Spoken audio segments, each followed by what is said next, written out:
चंद्रमोहन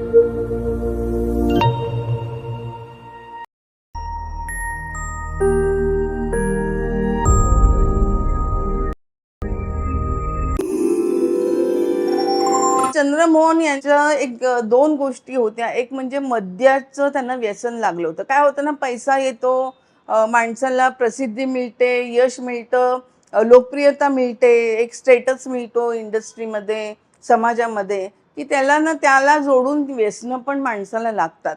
तर त्यांना 2 व्यसनं होती. एक म्हणजे मद्याचं व्यसन आणि एक म्हणजे घोडेस्वारीचं त्यांना होतं. म्हणजे रेसिंगचा त्यांना प्रचंड नाद होता. आणि त्यांनी स्वतःची एक घोडी सुद्धा पाळली होती, ज्याचं नाव कांता होतं. ते म्हणजे मी तुम्हाला सांगते, की अशा पद्धतीने ते रेस कोर्स वरती प्रसिद्ध होते, की बुक मेकर्स असतात रेस कोर्स वरती, ज्यांच्याकडे चेकबुक वरती त्यांच्या सह्या घेण्यासाठी लोकांच्या जे घोडे बोली लावतात किंवा काय त्यांच्या चेकबुकवर आपले सह्या घेण्यासाठी जे उत्सुक असतात त्यांना बुक मेकर्स म्हणतात. तर ते बुक मेकर्स वाट बघायचे की चंद्रमोहन कधी येत आहेत. आणि चंद्रमोहन अनेक शर्यती त्या घोड्याच्या हरले सुद्धा, त्यांना नुकसान पण त्याच्यामध्ये झालं. आणि जसं आज आता गॉसिप वगैरे केलं जातं, त्या काळामध्ये फिल्म इंडिया नावाचं एक मॅगझिन होतं. त्या मॅगझिनमध्ये या बातम्या छापून यायच्या की एवढे लाख चंद्रमोहन हरले घोड्याच्या रेसमध्ये वगैरे.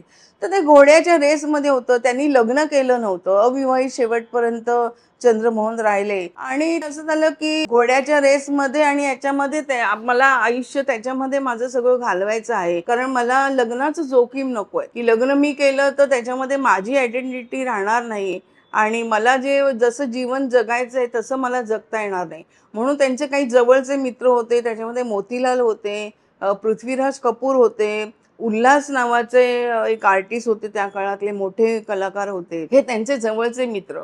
आणि सतत मद्यपान आणि शर्यती घोड्याच्या ह्याच्यामध्ये ते मशगूल असत. ते श्रीमंत, खूप त्यांनी पैसा कमावला. म्हणजे त्या काळामध्ये चंद्रमोहननी लाखो रुपये कमावले. परंतु ह्या सगळ्या व्यसनांमध्ये हळूहळू असं झालं की तो पैसा काही टिकत नाही आणि म्हणजे सेव्हिंग तुम्ही नाही केलं तर कधीतरी तो संपतो. तर तसा तो संपत चालला होता. बरं, मद्याच्या व्यसनामुळे काय होतं की माणसाच्या चेहऱ्यावरती, आर्टिस्टचा चेहरा फार सेन्सिटिव्ह असतो आणि कॅमेरा तो बरोबर कॅप्चर करतो.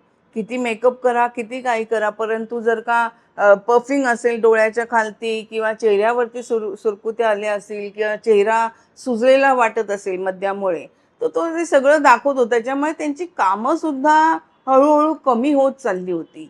आणि ह्या सगळ्याचा असा परिणाम झाला, त्यांच्याकडची लक्ष्मी कमी कमी होत चालली होती. त्याच्यामध्ये असं झालं की जे चंद्रमोहन तोपर्यंत नास्तिक होते, तो ह्या सगळा जो पडता काळ त्यांचा सुरू झाल्यानंतर एकदम आस्तिक झाले आणि काली माताची ते रोज पूजा करत असत. आणि मी तुम्हाला एक किस्सा सांगते त्यांचा, की एक दिवस त्यांना स्वप्न पडलं की त्यांची कांता जी घोडी आहे ती धावताना रेसकोर्समध्ये पडली. तिचा पाय दुमडला गेला आणि ती खाली पडली. तर त्यांनी दुसऱ्या दिवशी तिचा प्रशिक्षक आला, तर त्याला विचारलं की आता 2 दिवसांनी आपल्याला रेसमध्ये कांताला धावणार आहे, तर ती बरोबर आहे ना, व्यवस्थित आहे ना, फिट आहे ना ती?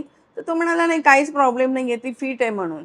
आणि 2 दिवसांनी जी रेस झाली त्याच्यामध्ये खरोखर कांता पडली आणि तिचा पाय मुरगळला होता आणि त्याच्यामध्ये ती म्हणजे हरले. तर ह्या सगळ्या ह्याच्यामध्ये ते इतके असे लोकांपासून म्हणजे मुळामध्येच त्यांना एकांतवास आवडायचा आणि कुठली जबाबदारी नको होती. मित्र आले 4, त्यांच्याबरोबर मजा केली, हे केलं, की अशा स्वरूपाचा त्यांचा स्वभाव होता. पण जे आस्तिक बनल्यानंतर ते त्या कालिमाच्या इतक्या म्हणजे सतत पूजा करणं आणि आणि त्यांचं एक मरताना वाक्य होतं नंतर, की मी लक्ष्मी गमावली पण मी काली माता कमावले, असं त्यांनी एक हे केलं होतं. आणि त्या मद्याचं असं झालं की हळूहळू ना त्यांचे एक एक अवयव निकामी होऊ लागले. लिव्हरवरती परिणाम झाला, हे झालं. त्याच्यानंतर त्यांची इतकी म्हणजे सुरेख डोळ्यांसाठी, की हिरवळ जसं मी आधी पण वर्णन केलेलं आहे, तर त्या डोळ्यांसाठी आणि त्यांचे ते डोळे सुद्धा इतके प्रभावी असे तेजस्वी डोळे होते ना, की प्रत्येक प्रोड्युसर, दिग्दर्शक त्यांचे डोळे आणि ते व्यक्तिमत्व दाखवायचा प्रयत्न करायचा. त्यांनी पुकारमध्ये काम केलं होतं. अनेक खूप चांगले चांगले चित्रपट त्यांनी केले आणि मोगले आझम जो पहिल्यांदा के आसिफनी सुरू केला, तर त्यावेळेला त्यांनी अकबरच्या भूमिकेसाठी चंद्रमोहन यांची निवड केली होती. परंतु असं झालं की हळूहळू पिक्चर जसं पैसा यायचा त्याच्यामुळे शूटिंग सुरू व्हायचं, तर काही 10 रिळ जवळजवळ त्याची तयार झाली होती. चंद्रमोहन यांची तब्येत इतकी बिघडली आणि म्हणजे त्यांना अंधत्व आलं त्या याच्यामध्ये डोळ्यामुळे, मध्याच्या याच्यामध्ये, आणि एक दिवस त्यांचं त्याच्यामध्येच निधन झालं. 1949 साली त्यांचं निधन झालं. त्याच्यामुळे मोगले आझम बंद पडला आणि नंतर मग पुन्हा सुरू केला. तेव्हा मग त्या अकबरच्या भूमिकेसाठी पृथ्वीराज कपूर यांना घेतलं.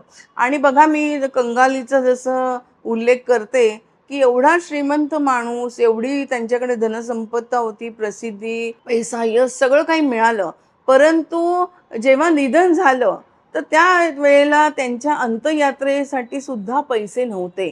जे आर्टिस्ट असोसिएशन आहे त्यांनी वर्गणी जमा केली आणि त्यांचे अंत्यसंस्कार त्यांनी केले.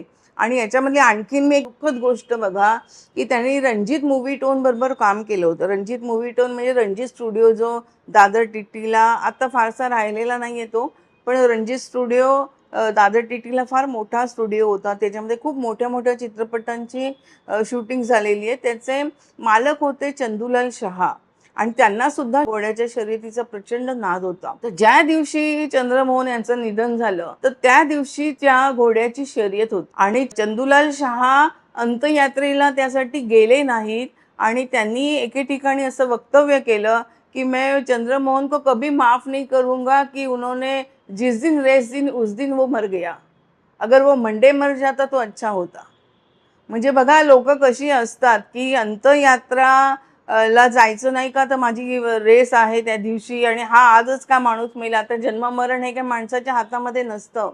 परंतु अशा पद्धतीने केवळ वयाच्या 40-42व्या वर्षी चंद्रमोहन यांचं निधन झालं. आपण आता त्यांना या मायाजालच्या एपिसोड मधून त्यांना आपण श्रद्धांजली अर्पण करूया, कारण त्यांनी खूप चांगली कामं केलेली आहेत आणि असा कलाकार पुन्हा होणार नाही. त्यांना हॉलिवूडमध्ये जायची सुद्धा फार इच्छा होती. त्यांची इच्छा होती की त्यांचं जे व्यक्तिमत्व आहे, ते घारे डोळे हे त्यांचे आणि जो चेहरा आणि जो भारदस्त आवाज होता, संवाद फेक होती, तर मला हॉलिवूडमध्ये जे कॉमेडी हॉरर पिक्चर असतात की त्याच्यामध्ये थोडंसं एक कॉमेडी वेनी ते हॉरर पिक्चर बनवले जातात आणि त्या काळात तसे पिक्चर तर खूप बनत असत, तर अशा चित्रपटांमध्ये मला काम करायचं आहे. परंतु त्यांचे स्वप्न या सगळ्या त्यांच्या आजारामुळे, व्यसनांमुळे पूर्ण होऊ शकलं नाही. तर आपण आज त्यांना श्रद्धांजली अर्पण करूया. तर या सिरीजच्या अंतर्गत मी आता इथेच अल्पविराम घेते आहे आणि जे पुढचे एपिसोड असतील मायाजालचे ते काही दुसऱ्या विषयावर असतील. तोपर्यंत बघत राहा मायाजाल. सबस्क्राईब करा, लाईक करा, शेअर करा. धन्यवाद.